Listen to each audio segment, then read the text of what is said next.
You're about to listen to a new episode of Audio Signals. Get ready to take a journey into the known, the unknown, and everything in between. Recorded at no specific point in time nor space, ITSP Magazine's co-founders Marco Ciappelli and Sean Martin follow their passion and curiosity as they venture away from the intersection of technology, cybersecurity, and society to discover new stories worth being told. Knowledge is power, now more than ever.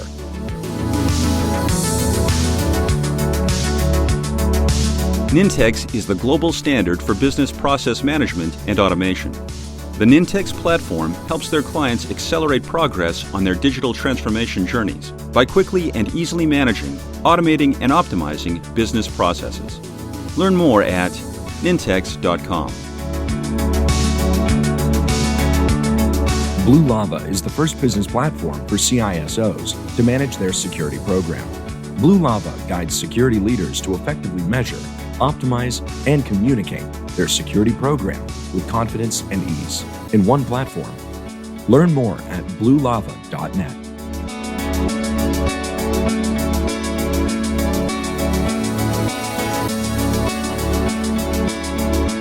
Mark. Sean. You know what I love about being a kid when I was a kid yesterday? No. You're still a kid. I'm still a kid. Aren't you a Peter Pan? Well, I think I've lived too many hours at this point to be considered a kid. And it's not, yes, I can act like a kid maybe, but I have too much knowledge to be a kid. And that's kind of what I'm thinking about, is that kids don't have any preconceived notion of what's possible or what isn't possible, and they can dream big and see the stars and want to reach those stars. And is that what you were doing when you were a kid? That's when I was started. I wasn't into astronomy as much as I wish I was now, looking back. But yeah, just the idea that you can be whatever you want and there are no limitations when you're a kid. Over time, you kind of get jaded and you kind of get funneled into different things. But we have a chance to help kids achieve some of those dreams if we inspire them, right? And tell them stories to get them to think. And that's what we try to do on ITSP Magazine for kids and adults alike. And I believe our guests do that in many ways in different mediums for kids to dream and be inspired as well. Absolutely. And before we introduce our guest, I'm going to quickly tell what we're talking about here today, which is a book. One of the two guests that we have on, I'm teasing a little bit. He's already been on the show because he did a similar book about smart cities. If you go back in our archive, you can find that. And he actually wrote a lot of books for kids, inspiring about space and technology. And he will tell us a little bit more about that. And he brought a friend with him today, which is the person that helped him illustrate this book that we're going to talk about today, which is called Goodnight Moonbase, which is a children's book. And it is, as Sean, you kind of mentioned, made to inspire kids to dream big and look up in the sky and maybe realize that there is maybe our future is there. We'll see. Let's see what the author of the books have to say about this. So, Sean, I'll let you introduce them. Yes, I'm going to welcome Brett back to the show. Brett, it's great to have you on, and maybe you can pass the mic to Steve, who is also on, the illustrator for the book. And as you do that, Brett, maybe a few words about some of the things that you've worked on, both in connection to space, aerospace, and then the work you're doing with the books. Okay, well, thank you very much, Sean and Marco. I'm Brett Hoffstadt. It's a thrill and privilege to be with you again on the show. And so I'm the author of Goodnight Moonbase, and I'm thrilled to have my good friend and former colleague from Boeing and illustrator for the book here, Steve Tanaka. So, Steve, please say hello. Hello. Thank you for having me. Absolutely. We are excited. If you're Brett's friends, you're also our friends already. So we're family here. Steve, a little bit about yourself. How did you connect and where you come from and how did you go from working with Boeing now to be an illustrator? What's the story there? I was always an illustrator, always drew pictures. and had an opportunity to work with the company Rocketdyne in 1982, right after the first shuttle launch. And that's, I think, part of the reasons why we do what we do, because we feel very fortunate to be in this business. I was an artist in the company, and in the meantime, I was interested in watching the company build the space shuttle engines, the 3 engines, the back of the shuttle. I got to see them build it, got to see hardware for the space station, and I'm just very lucky, very fortunate. And last 30 years of my career was as a trade show manager, so promoting space station, and so very fortunate.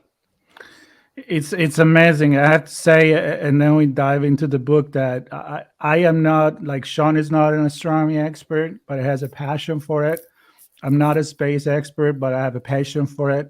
And I did not miss the opportunity to see the endeavor here at the museum in LA of the natural science. And you talk about those engines.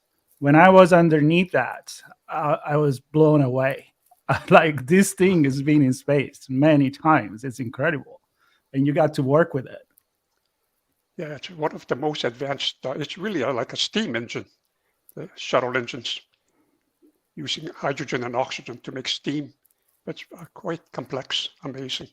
Incredible. And just to connect the points, when I was there, I was probably the minority, being an adult. A lot of kids were there, and they were inspired, they were excited, they were buying all like hats and shirt. And it's amazing how this is inspired kids. So Brett, I'm going to go back to you to start.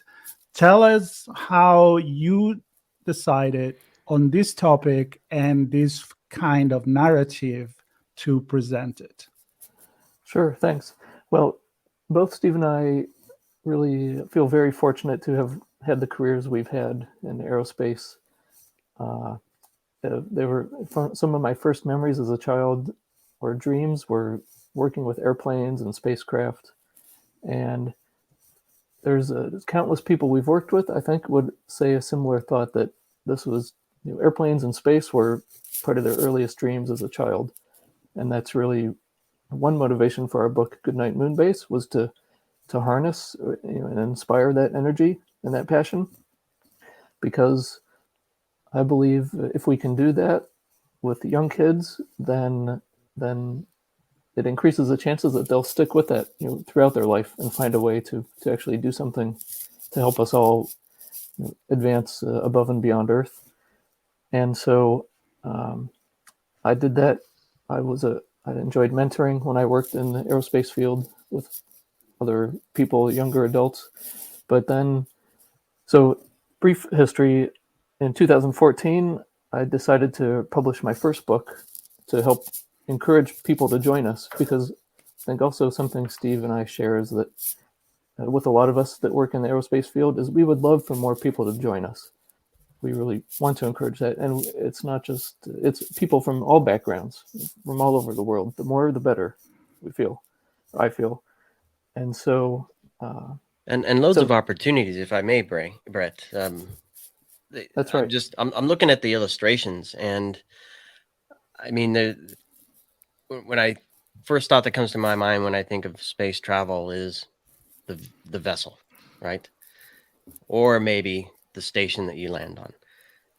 Maybe I might look at the base that you launch from, but there's so much in there. And I'm looking at the illustrations. There's the communications, there's transport on the planet that you land on, the ecosystem in the station that you land in, if you're in the space station.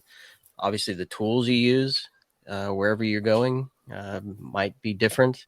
All that stuff needs to be built and maintained. And the food you need to eat. The food, I know. I always end up at the food. At some That's point. Right. Well, hey, we can't live without food. That's why actually one of the illustrations in the book and the words are about building a greenhouse on the moon so that we can grow food. So we will definitely need biologists and food scientists and agriculturists in space. So there's really, it's a whole lot more than rocket science that we need in space. And even interior designers, we need those people to design new innovative spaces for us. Ergonomics, how people live and work. We'll need psychologists because, people will have to learn how to think and feel and live in these new environments. So I think one of my goals with Goodnight Moonbase was to start to have kids thinking about these things and to transport themselves to the moon, because I believe this podcast here, we're interested in the power of stories, right?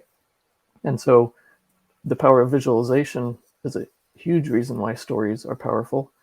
So one of our goals with Goodnight Moonbase, and I'm so happy with the work that Steve did with the illustrations, is to make these scenes so vivid and compelling that kids can truly transport themselves to the moon every night for bedtime.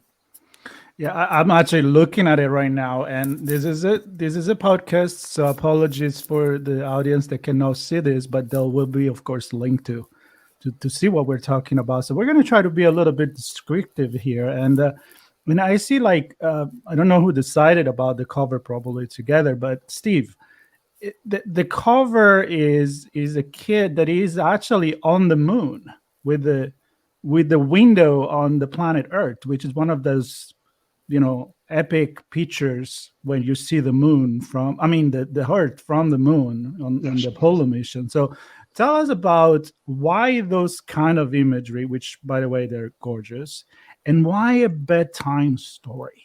Why that?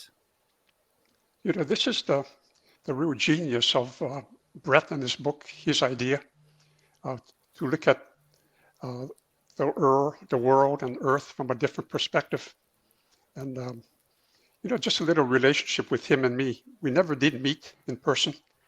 But while we were working, he and I were both pretty innovative thinkers, I believe. And I got laid off and he got laid off from the company. And Brett approached me and asked me about if I would be willing to illustrate his book. And knowing Brett, the kind of person he is, I said, let's do it. The last time I did an illustration was 50 years ago. So we had to see how things turned out, and I'm very glad it worked out. Is there a reason why you choose that really vivid style? Or, I see also black and white. You play a little bit of both. So what is the inspiration behind that, and the choice, the creative choice there? The creative choice is using some bright colors and some complementary colors, like green and opposite red, and just to bring some interest to the picture. Got it. Yeah, we did want this book to be an homage to the original book that a lot of people know called Goodnight Moon, which has actually, it was published over 75 years ago. So there's been many generations of kids and parents and grandparents that have read the book. I've read it to my two kids, a son and daughter. We read Goodnight Moon to them every night. And so we wanted to have a fitting sequel, so to speak, a futuristic version of that book. And so most of the illustrations are in a full color, and Steve hand painted all of them with watercolor paints.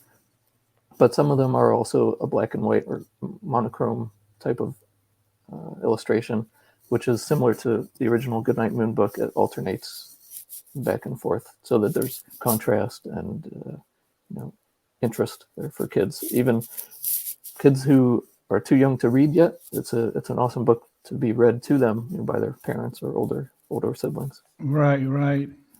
Yeah, and I'm wondering how much or what's the balance between, because I'm looking again at the images here. Everybody's going to listen to this and have to go look at the images. There's a spot where there's lighting on a surface and telescope looking back at Earth. There's a scene where there's research being done. Looks like another one where there's somebody's, maybe it's a classroom. Certainly one with the food that you talked about, and one with a gym as well. And I'm wondering what's the balance between life on Moonbase? How much of the story is about that? And perhaps the journey to and preparing for going to the Moonbase. Is there a balance there? Or how much is it? Sure. Well, I'll let Steve add what his thoughts are, but let me say, for those who do want to look at the illustrations, I recommend they go to our website. It's goodnightmoonbase.com/illustrations, which you can find a link from the main page also. But we do have all the illustrations there on the website. You can see. Tell us a little bit about the story. I'm presuming there's a lot about life in the Moonbase. So the story of, I don't know, a child or multiple children or a family. Okay. Oh, so on right. the base, but also the journey, kind of, because we don't just end up at the Moonbase, right? So we have Right. to get there. So how much of it is the journey to that as well? Right. Okay. So yes, and so I actually did put some conscious thought into the narrative or the arc of this book, Goodnight Moonbase. And so you'll see the very first image when you open it up is a double spread image of the sun, the earth, and the moon, just all by themselves in space. And it's Steve did an awesome job with this too, with just a glowing sun. It looks like it's on fire right on the page. And the words, there's words that accompany it that basically say that the moon is like a child to the earth that moves around us in its orbit, in the orbit of Earth. So hopefully it helps kids bring their own perspective as a parent and child to like the Earth and the moon. And I also see that as our relationship as we expand as humanity to the moon. It will be like our descendants, our child civilization going to the moon.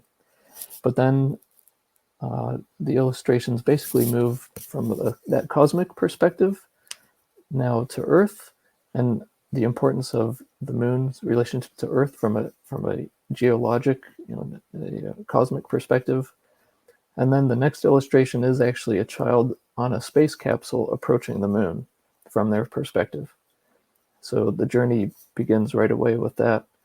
And then the rest of the book is about life on the moon, all aspects. It's sleeping, living, exercising, eating, doing experiments, and helping each other, and also talking back with people on Earth as friends back on Earth. One important point of the book is that the team on the moon, when we have one, will be much bigger than who's actually on the moon. It will require a lot of people back on Earth as well, and they'll be just as much a part of a moon base as people on the moon. And then the book ends with another scene with a cosmic perspective of now it's the child and the mother looking out through the same window, and they see Earth through the window, but they also see a rocket ship taking off to go somewhere else. So like it's a base for other exploration. It's like the next step. There's even, whatever happens beyond that. That's another story that could be a sequel to this one, but it is meant to encourage children to even think bigger and beyond what can happen. After so long, and we all have, at least if you're old enough or you've seen that, it happened the year that I was born. Actually, we landed on the moon, so I didn't watch it live, but, I have a vivid memory and I've seen a million times. It's like that idea that you can do this, right? And now the technology is so much advanced, even more, that we finally go back to the moon. And many people question, why are we going back to the moon? And there is a lot of explanations. Some are a little bit sarcastic and political. Some other are because of the resources, other because it's to go to the next step, which may be Mars or any other. What is your view, Steve, on this, and why is it important for kids to understand this and be inspired? Because as Brett said, we need a lot of people to work on this project. Yeah. I know there's a lot of benefits from space that's transferred down to Earth. But if I could, years ago, I watched, I was at a conference where Neil Armstrong was giving a speech. And what he didn't shine the light on himself, but he thanked the many people who made him go to the moon and come back alive. And that's what I think we're trying to maybe promote, that there's more than just astronauts on board, but there's, nurses, engineers, carpenters, and maybe with these kids, through this book too, maybe they can see maybe where their talents are that can maybe fit somewhere in the picture. Maybe not be an astronaut, but maybe transporting fuel, doing something that fits their personality. So it's every time that you think, I love what you said, because when you think about all the movies that have been made, even the Apollo 13, where they had to bring them back with being creative about the solution of a problem. Everything that happened in the movie, most of it happened at the headquarters of NASA, and I think that is inspiring to say, like, okay, there's 3 astronauts out there, but there are thousands of people working for it. I think that's a strong message right there. And the ingenuity of the people on the ground putting some boxes together and Exactly. duct tape and Exactly. Brett, what is your I love that word, ingenuity. Yeah. Yep. Yeah. So let me actually read words from the page that talks exactly about this. Okay. It goes, "It's like a moon village that works as a team. Our team is bigger than it might seem." And then it goes, and then the illustrations there have words that say, "Good night, friends back on Earth. No matter who or where we are, we all have worth." Oh, So that's there you go. beautiful. Yep. Hopefully a I love positive message for kids. I was and going to ask you families if there too. were rhymes in this one, Brett, because I know in the other one we talked about, it certainly had some rhymes. Any others that you think would capture the attention of our audience? Well, Another example? maybe Steve has an example, but one example I'll give.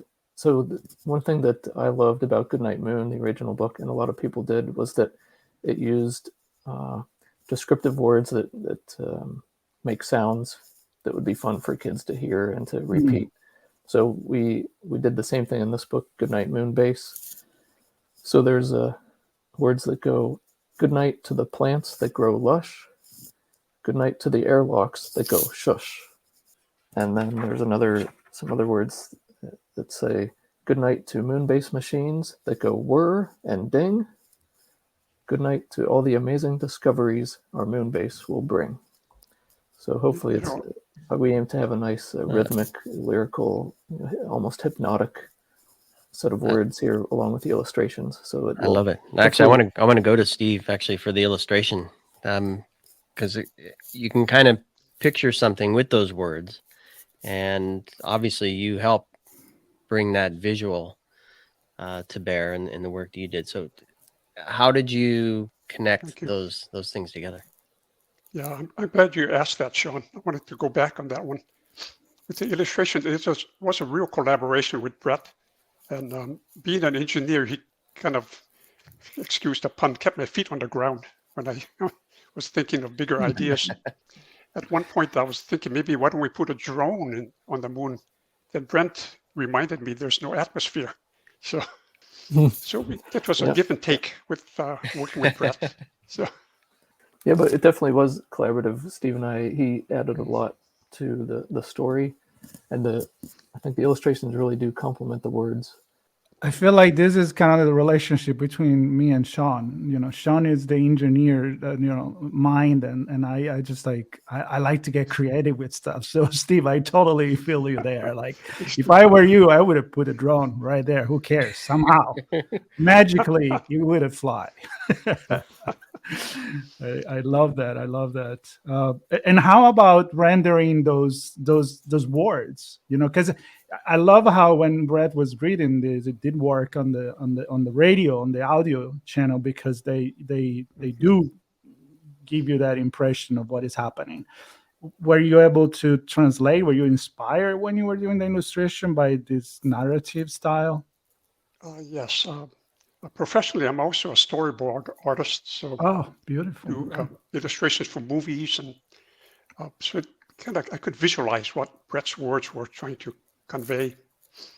And I love that Yeah. you said that, because I kind of had that feeling looking at this, that they, especially the one in black and white, they do feel like they're a little bit of a storyboard. Like I'm a big fan of Disney, so I like when they illustrate the first idea that I'm like, that's already a masterpiece, by the way. But let's bring it to the next level. Why not? Yeah, Steve, his early sketches, we would have an idea or a concept for an illustration that went with the words, and he would make a sketch of something, and those, I thought, boy, I could just put this in the book right now and it would be beautiful, even though it was a pencil or pen sketch. So maybe there'll be a time later for people to, I have shared those on my social media account sometimes, and it was a great journey. I did share the journey of this book being made along the way, which, by the way, took just over 2 years total. So it was a long journey in itself. But so some people did get to see those illustrations in progress, and even as they were partially painted by Steve, those were dramatic to see. I'm thinking of myself as a kid here, reading the book, and the first thing I'd want to do, and I feel really bad doing it, but I'd want to rip the pages out and stick them on my wall, so I could look at them all the time, because I mean they're so beautiful. Thank you. And each one I can see me looking at and making up my own little story around it, right? Each little scene. I'll go back to the food, right? Growing, and I've had gardens, so tending to the garden and harvesting a carrot that I grew in space, and enjoying that carrot fresh out of the planet's soil that I either grew or made or collected, or however it came to be brought up from Earth. And I can just see myself plastering the wall with those images, looking at each one and telling my own little story to myself, and basically re-inspiring myself after being inspired by the book. Good. Well, I have good news, Sean. We do have plans to make these illustrations available as a print that people can purchase. So I don't have to destroy my book. That's right. No, don't. I think that's an excellent idea, and not to go back to the Disney world, but the original drawing are actually worth more money than the final one, if you think about it. Right? I have a few of those Ceracells as well. You do? At that point, yeah. There you go. Well, let me also add, Marco and Sean, that we really want to encourage kids to visualize this themselves, make their own stories about the future. And so we also published a coloring book edition of the book, Goodnight Moonbase. So they actually can color it with their own colors and scenes and imagination. And then that's a perfect book to tear the pages out and hang their artistic creation on the wall or wherever they want. So. Very cool, very cool. And I was reading that that there is a donation system, like at a certain point it said that the purchase of this book will help humanity establish a peaceful and permanent moon base in another important and meaningful way. How do you see the importance of supporting not just you guys that come from the aerospace and they're passionate about it, but do you feel like more people need to be more involved, like even the adult itself, and maybe reading this to the kids is going to educate adults as well? Is that the vision? Steve, What do you think? I think it begins when you're young, and as far as this book, Brett, would you agree that this is a bedtime book for kids to, when they can relax before they go to bed, before they sleep, and imagine? And the days are so busy already, and here's a time when parents can read to them, they can relax and imagine. The story, when I was a kid, maybe eight years old, my brother and I used to sleep in the same bed. So we'd fight all the time. So my mother would lie down between us and would just listen to us relate the day, whatever happened, and no judgment. And I think maybe the book can do that too. Just kind of open up imaginations and time to relax and chill out, more or less. Yeah, and maybe dream about that, because that's the power of a bedtime story, right? Mm-hmm. It comes at the end of the day. You go to bed, you look for that in the day after. Maybe you wake up, you want to do something that you heard during the bedtime story. That just rings some memories there, Steve. It does. Is that how you get inspired to go in aerospace? I was just lucky, Marco. I think we all deserve to be lucky in some way. I think, and to know that it's possible is important. I think life is so complicated. I think it could be simple. I think why not just lie down, look at the clouds go by, or when we were kids, all the things we did, being innovative. I don't know about. I'm older than most of all of you, but we used to put baseball cards at the spoke of the bike. Oh yeah, I've done that. Make that sound, or made our own skateboards. I don't know if we have that creativity anymore, but the simple thing. Brett, tell me about again the choice. Apart from paying a tribute to the Goodnight Moon original book, like, are you normally doing bedtime stories, or you felt like this time a bedtime story would be more effective? Why did you choose that storytelling mode? Well, right, this is the first bedtime book I've published. My other books have in an interesting way. I started with a young adult book, the How to Be a Rocket Scientist book, which is like a career advice and encouragement book for kids. But then I gradually worked my way down in ages, starting with puzzle and activity books, like we've talked about before, the Smart Cities activity books that I made with Jonathan Reichenthal, who wrote Smart Cities for Dummies. But what I did eventually was I applied my engineering brain, which thinks about root cause analysis and the Pareto effect, and what can you do for 20% of the work that gives you 80% of the effort, or the biggest bang for the buck, so to speak. And I thought that if we really want to motivate and inspire kids to pursue their dreams and to have big dreams, then the sooner we start, the better. And if we can reinforce that message over and over again, what better thing than a bedtime book that gets read to them every single night when they're young? Because then it really, I think, can have a profound impact. So that's why I thought, if we could make a bedtime book that transports kids to the moon for bedtime, so that that's the last thing they think of every night as they fall asleep, and maybe the first thing they think about when they wake up, that could really change the course of human destiny. That's my ambitious goal with this book. I support it. Yep, I love it. And I don't know who wants to answer, Brett or Steve, but the age of this book, as you talk about reading it to the children, and I don't know if we still do this in school. I haven't been to school in a few days now, but I know nap time, and I'm just wondering, because one-on-one, parent to child, or maybe there's a couple of children in the household, I just see this as maybe before nap time in school, being read to students, to perhaps maybe to relax them before their nap, and again to inspire them on a broader scale, right? So you reach more students that way, or children that way. I don't know. What's the age for the book, and do you envision that, or have you heard stories of teachers using it in that kind of setting? I'm originally from Hawaii, and I have a good friend who has a 1.5-year-old grandchild, and they got the book, they showed it to him, and he started going through the pages, and he loved everything that had whales on it, whether it was a rover or so. But that's a 1.5 years, and I don't think it's too young to start, at least the images even.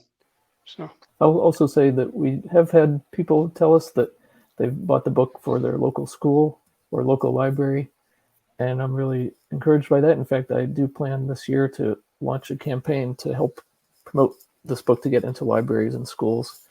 So I encourage people to stay tuned to us on the website, goodnightmoonbase.com. And when I can announce that, we'll make it very visible on the website there. I do think it would be a great book for nap times, school, quiet times. Yep. The library, often libraries have book reading events. Yeah, and I would imagine, teachers and people in the libraries would enjoy reading it. It sounds like, with the rhyming and the special words that make sounds and things like that. Or it seems like it would capture the attention of the people listening, for sure. Well, I'm inspired, and I think it's an excellent ideas. I mean ideas, and I use the plural because you have the color book, you have the book, these ideas to bring it to the school, to donate in a way that it promotes education and inspire kids. So I think is exciting. I'm wondering, do you have an audiobook that in mind, that somebody read the story instead of the parents, or you want the parents to read it? Well, I hope all the parents will read it. We don't have an audiobook planned. I think Steve's illustrations are so amazing that really, to get the full experience, you really want to have the book in front of you looking at the imagery. So. I know. I agree. And, based on what Steve said too, and as we wrap, my last point now, I'm going to bring, one of my memory, which is I remember, and to be honest, I have it here in the United States. I brought it with me when I moved here from Italy, the book that my grandma used to read to me, and it was called The Conference of the Animal. And it was all about the animals that get together because they are upset the humans are just making wars, and they had to take the initiative to bring peace to the world. And I didn't know how to read. I was just looking at the pictures. So that goes with what Steve just said, his friend in Hawaii. It's never too early to fall in love with a book, and maybe it will inspire you for who you're going to be for the rest of your life. Beautiful. Can I make a comment that might be helpful? Yes. When I first started working in the industry, I had a mentor. I was under the wings of this older gentleman who taught me the ropes of the business. And I think, I don't know if you see mentoring much anymore, but I think as the children get older, I think it might be a helpful thing to transfer the information over to the younger people. Oh yeah, mentoring is really important, and I think it's coming back. So good point right there. Yep. Yeah, I think certainly a picture says 1,000 words, and the words kind of help when you hear it, especially from your parents. I would imagine when you hear those words spoken to you, probably conjures up emotions and feelings, and if the parent reads it a certain way, probably invigorates and further inspires as well. And I mean, super cool. I mean, it's just I keep looking at the pictures, and I'm gonna have to grab a copy for sure. Yeah, and at this point, I think we tease enough about the book to everybody listening, and I think our excitement and the commitment from Steve and Brett into doing this book and all they mean with it, it came through, but it was really going to come through as we're getting to, is to actually look at this book, get this book, read this book, and share it. Maybe buy one for yourself, buy one for your friends, and your one for the local school. For the local school, that's a great idea. Give it to the teacher. I love that. So, thank you so much for being part of the show today. We will have notes, so even if it's not a video podcast, a webcast that we could show you those images, you can go check them out. The notes for the website will be right in the show notes, and it's pretty easy. The website, it's goodnightmoonbase.com. I can even read that, and, so that must be easy. Sean, so we're gonna go buy it, right? Absolutely, and that's not an empty promise. Actually, I'm gonna do it, and with that, I want to thank Brett and Steve for sharing their story and their journey about creating this book for everybody. Very inspiring. Thank you, Bill. Thank you. Thank you, Sean and Marco, and Yeah. Sean, Marco. I just want us to think about that we're living in an amazing time in history now, really the future that's ahead of us. We can inspire kids to see the future and be a part of it. And there will be a day soon when we will know that there's people living on the moon while we're living here on Earth. And when they look up at the moon, they can be inspired by that. And so just to help that happen sooner and better is why we made Goodnight Moon Base, so they can think about it every night and see it in their minds.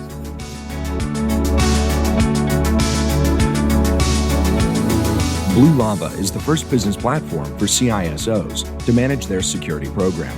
Blue Lava guides security leaders to effectively measure, optimize, and communicate their security program with confidence and ease in one platform. Learn more at bluelava.net. Nintex is the global standard for business process management and automation. The Nintex platform helps their clients accelerate progress on their digital transformation journeys by quickly and easily managing, automating, and optimizing business processes. Learn more at nintex.com.